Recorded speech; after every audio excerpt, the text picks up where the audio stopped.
রান্না করবো, সেই জন্যে 1 কাপ ছোলার ডাল নিলাম, হাফ কাপ মটরের ডাল নিলাম।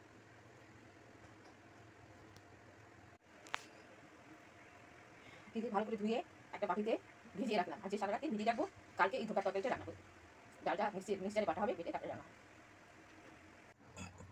এই আদা আর কাঁচা লঙ্কা ধোকার যে তরকারিটা করবো তার জন্যে ডালের সঙ্গে এটা বেটে নেবো, আর কিছুটা নারকেল করে দেবো।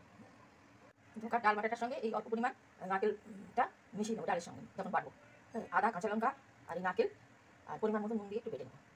মিক্সচারে ছোলার ডাল মটর ডাল ভেজানো ছিল দিয়ে দিয়েছি, তার সঙ্গে একটু নারকেল কোড়া আদা লঙ্কা সব দিয়ে এর একটা মিক্সচার করে নেবো, বেটে নেবো ধোকার ডালনা তৈরি করার জন্য।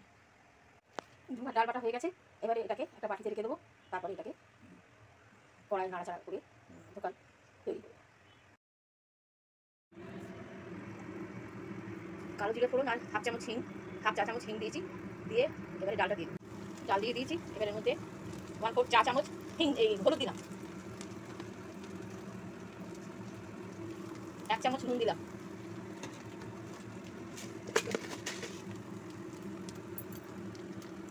1 চামচ চিনি দিলাম, হাফ চামচ চিনি দিলাম।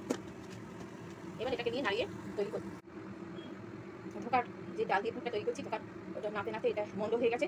এর মধ্যে আদা কাঁচা লঙ্কা সামান্য একটু নারকেল হলুদ নুন হিং কালো জিরে মিষ্টি একটু চিনি পরিমাণ মতো সব দেওয়া আছে। এবার হয়ে এসছে, এবার নামিয়ে দেবো। এতে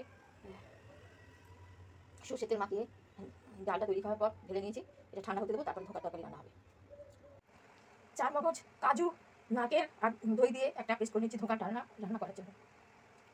আর এখানে টমেটো কাটা আছে, কিশমিশ ভেজানো আছে। কড়াই তেল বসিয়ে দিয়েছি ধোকা ভাজার জন্য। ধোকা কাটা হয়ে গেছে, এবার এগুলো সব ভেজে নেব। ধোকা ভাজতে দিয়েছি, একটি ভালো করে ভাজা গেলে উল্টো পিঠটা ভাজবো। ধোকা ভাজা কমপ্লিট।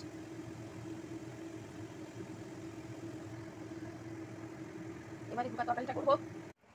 চার মগজ কাজু নারকেল আর দই দিয়ে একটা পেস্ট করে নিচ্ছি ধোকার ডালনা রান্না করার জন্য।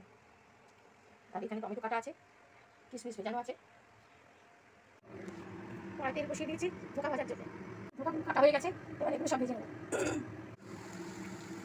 ধোকা ভাজতে দিয়েছি, একটি ভালো করে ভাজা গেলে উল্টো পিঠটা ভাজবো। ধোকা ভাজা কমপ্লিট।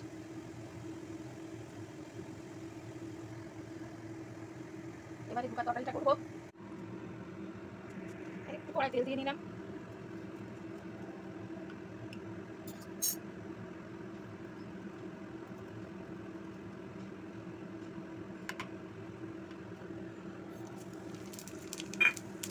জিরে তেজপাতা গরম মশলা ছোটো এলাচ দারচিনি লবঙ্গ একটু খেতে করে ফোড়নে দিয়ে দিলাম।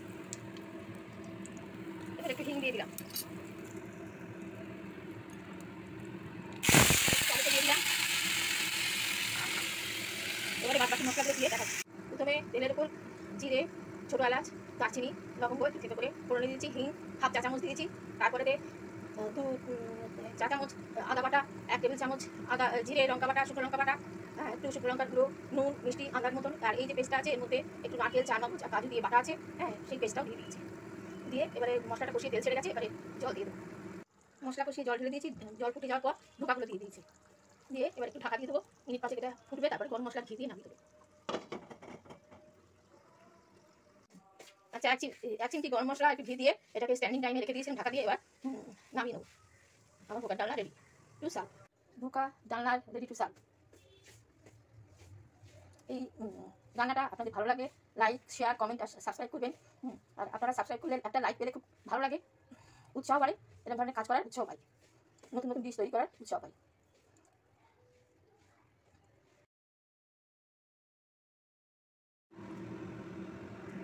একটু কড়াই তেল দিয়ে নিলাম,